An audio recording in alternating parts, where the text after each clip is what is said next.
Hey guys, welcome back to my channel. For this video, I wanted to talk about narcissists who stalk. So, I just actually recently have gone through this, and up until now, this hasn't been something that has happened. I broke up with my ex 10 months ago, and when I first got into recovery 10 months ago from narcissistic abuse, and I was like reading books and joining support groups and doing all of these things to really understand narcissism, one of the things that kept coming up was that a lot of times they can stalk, or if not taking it to the extreme as like stalking, they at least hoover. So they'll come back and hoovering, for those who don't know, it's basically just an attempt by the narcissist to get back in your life somehow. So maybe they will send you a text out of the clear blue when maybe you haven't talked for a pretty long period of time. Maybe they're in a new relationship already, because we know that they leapfrog right into a new relationship anyways. And so let's say they have a new person in their life, and then maybe they'll send you an email, 2 or 3 months down the road. Or even if they just ask mutual friends about you or how you're doing, or ask one of their friends to reach out on their behalf, all of those things would be considered any kind of Hoover tactic. So I broke up with him, and for the first few months, that was like really hard because it, you know, I, it all sort of dawned on me that he was a narcissist. And I realized he never loved me. And that was something that was really hard to accept, because you think back about all your memories and times that you've spent with them, and you're like, wow, it was really all fake. So I was going through a rough time. And part of me wanted him to reach out to me. Part of me wanted to be hoovered. And I didn't really understand why he wasn't doing that. As far as I know, he never was really trying to hoover or anything. He was in rehab, and then he came out of rehab with a brand new girlfriend that he met in rehab. So he wasn't hoovering me because he had a new supply to give him that attention and adoration and affection and sex and all of that stuff. After he got out of rehab, he did get in touch with me because he had all of his things at my house and he had to move them out of my house. But then that's when the Hoover came. He said he wanted to be friends with me. And, he learned a lot in rehab, and he got counseling, and he wants to change, and he wants to be honest with me now and make amends. And even though I knew he was a narcissist, and I just, I knew he was full of crap, it was like there was still that piece of me that was like, maybe he has changed. I mean, we all sort of fall for that, I think, at some point. If the narcissist tries to hoover, we all kind of think, okay, maybe they did change. So, of course, I agreed to be friends with him, and it was all lies and bullshit, as usual. He was basically trying to triangulate me and the new supply, which is something that all narcissists do. They love triangulation. And, he's was telling me that, he didn't love the new girl. He wasn't going to marry her. It's not like she's the love of his life. He's taking things slow. He's not even going to move in with her, blah, blah, blah. Um, he was even saying that she was trying to use him for money, which was interesting because he didn't have any money. And so he actually talked negative about her to me. And of course, he ended up talking negative about me to her, which I eventually found out later from her. And everything she told me totally tracks. And I know she's not lying. And she said such specific things that they could have only have come from my ex. So he was basically trashing both of us and trying to get us, he wanted both of us in his life, and whatever, he was playing his triangulation game, which I'm going to make a video later about the triangulation and all of that stuff, because I'm sure that's something that you guys are experiencing at some point as well. But so he does his little hoover, he comes back in my life, and it's funny because when you're not really being hoovered, it does mess with you. You feel sad. You feel like, well, maybe I didn't mean anything to him because he's not really trying to get back in touch with me. And like, you want the narcissist to miss you, because on some level you miss them too. You don't miss the bad times, but you miss the good times. You miss the love bombing. You miss the beginning of the relationship. That's when things were good. That's as good as it gets with a narcissist. Those first couple months are the best because you don't know he's a narcissist yet. The mask hasn't slipped. He appears amazing. And, every waking moment with the narcissist isn't a nightmare. There were good times, even in my relationship where, he was an ass and 90% of the time it was nonsense. But even with me, there were a lot of good times that we had. So it's hard not to sort of focus on those good times, especially when you're being ignored by the narcissist. They're not trying to hoover you, they're not trying to reach out, and you get sad. It definitely messes with you because you read all of these things where people say, no, they will come back, they will come back. And you're like, well, why isn't he coming back?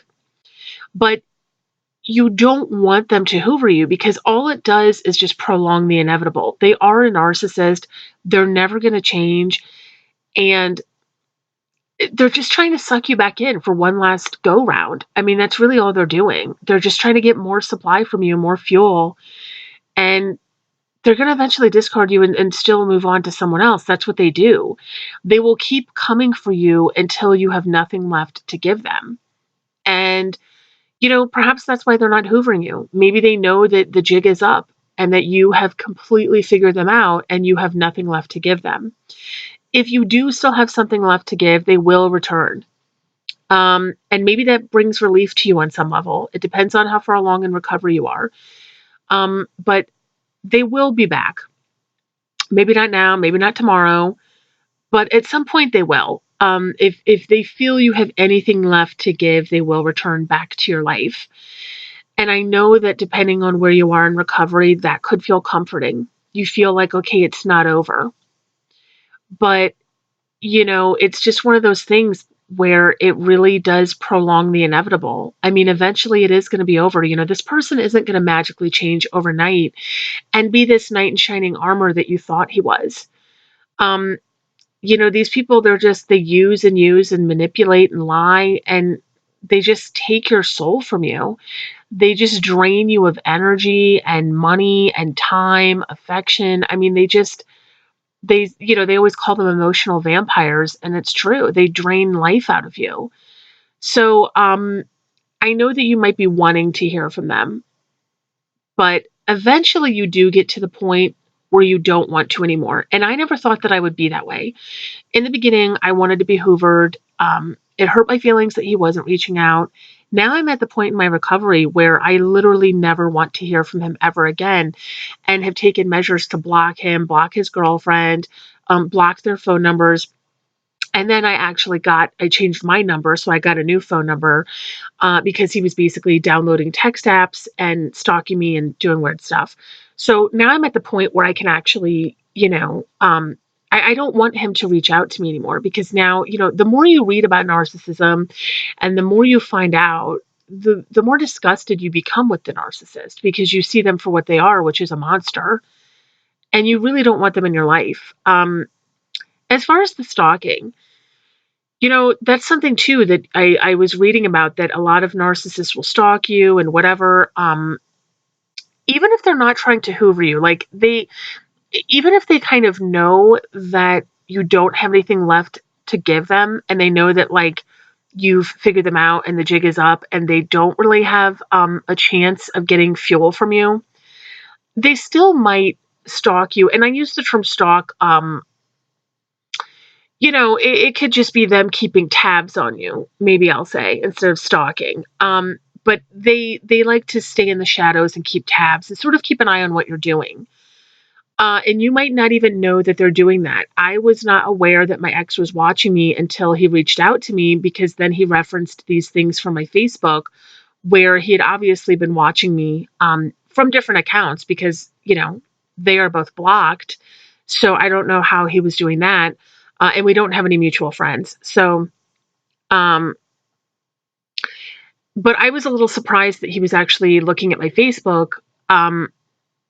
Because he realized that the jig was up and I had no more energy, no more love, no more affection, no more fuel for him. The well was dry with me. And also I figured him out. He had, if you've watched my other videos, I talk about this in a few of them as well, where he had this specific particular lie where he pretended to be an Iraq veteran. And I talked about this in length in some other videos as well. And, the whole relationship, he basically had me convinced that he was in Iraq, um, that he was a veteran, and he had served 3.5 tours and was injured and had PTSD. And, he actually had scars on his body, which I found out were self inflicted or from just other injuries. And he he just really took this lie so unbelievably far. I mean, he invented people that he served with that he said died in his arms. And, he was actually going to PTSD counseling for an entire year of our relationship and lying to the doctor and getting away with it before she finally caught on to him and kicked him out of the program. I believe he's a sociopath, not just a narcissist.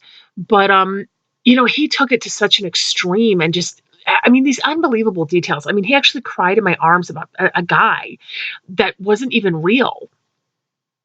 I mean, that's how, and I'm talking real tears. I mean, these, a lot of times they fake cry and it's crocodile tears. No, no, no.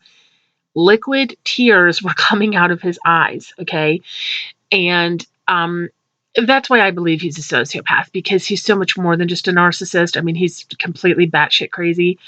But so he had such this elaborate lie about Iraq, and it really overflowed into like all areas of his life. I mean, it just, he told sob stories and got so much attention.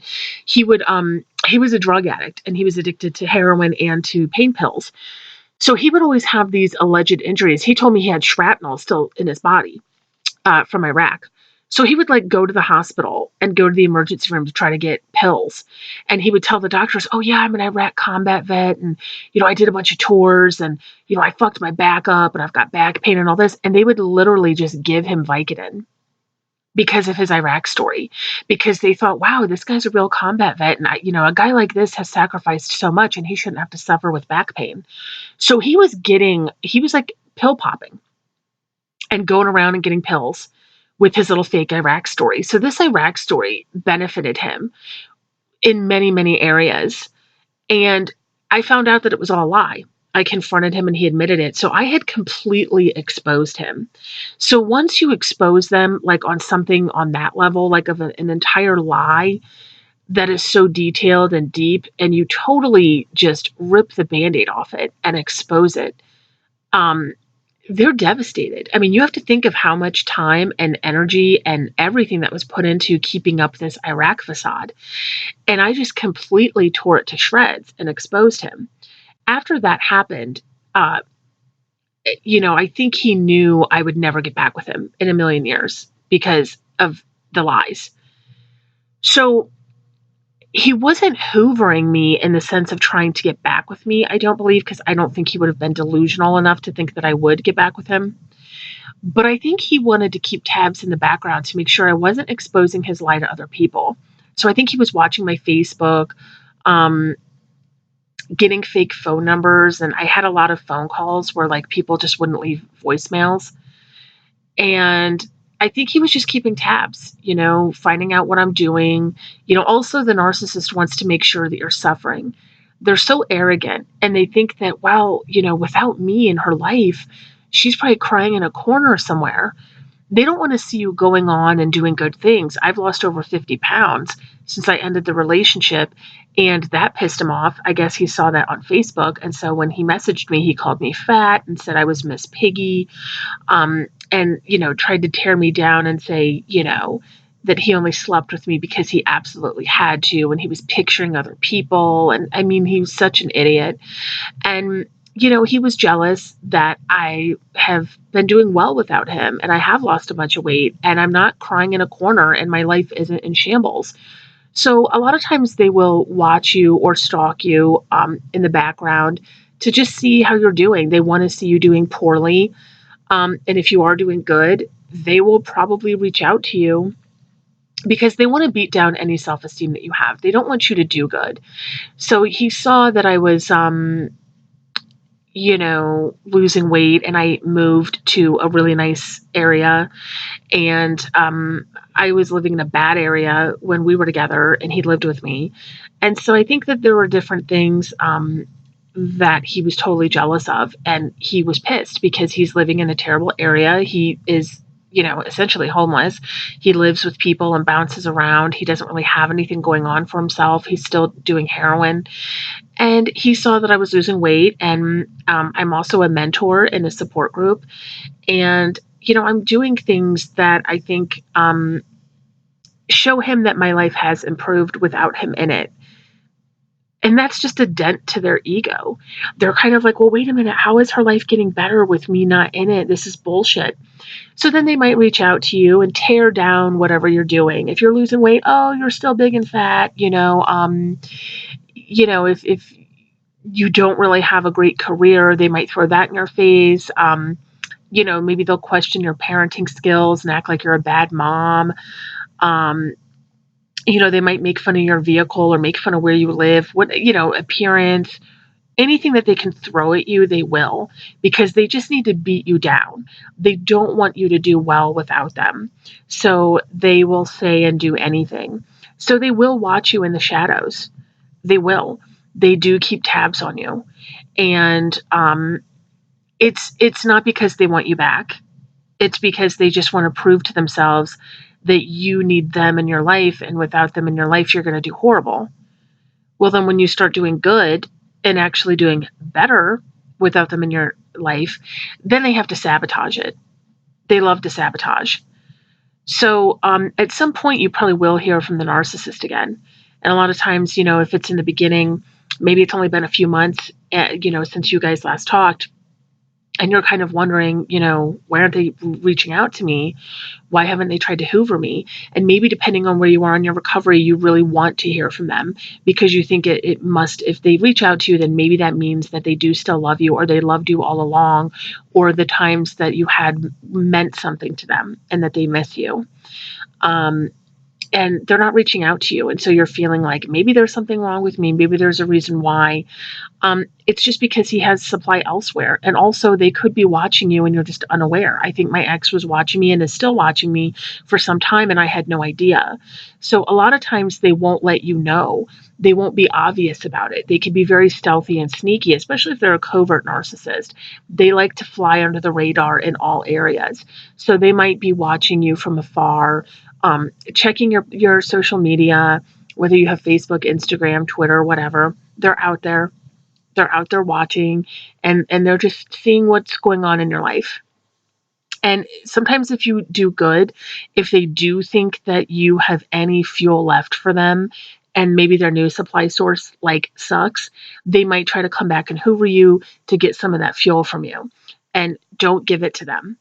That's the way to hurt the narcissist. That's the way to get back at them. A lot of times we fantasize about revenge, and, we get so mad when we think about like all the things that they did to us, and we think, well, how can we hurt them, or what can we do? Cut off their fuel source. That is the only way to hurt a narcissist. And believe me, it burns. They will obsess and get so pissed, and they just shrivel up and die, basically without your fuel. That's the best way to hurt a narcissist. So if they do try to hoover you, or you find out that they're watching you, don't play into it. Don't reach out to them. Don't get in touch with them in any way. If they do, maybe if you have the same phone number that you used to have when you were together, I would say to just go ahead and get a new phone number. Ultimately, that's what I had to do. I didn't want to, because my number has been linked to so many things and so many people, like just even doctors and just whatever. And I didn't want to have to change my number, but I ultimately had to, because it's just for peace of mind. It's like, you know what? I'd rather just change my number and not have to deal with this insanity. So, and make sure your social media accounts are private and all of that. They will eventually go away. I mean, if they get nothing from you and they're not getting any fuel whatsoever, they will fuck off. It just takes a minute. So yeah, I just kind of wanted to talk about hoovering / stalking, that you might not even be aware that it's going on. So I hope you guys enjoyed this video. Maybe it answered questions. If you have any questions or comments, leave them below. And if you have any video requests, if you want me to talk about a certain topic, go ahead and leave that below, and I'll try to make that video for you. And thank you so much for watching. I will see you guys next time.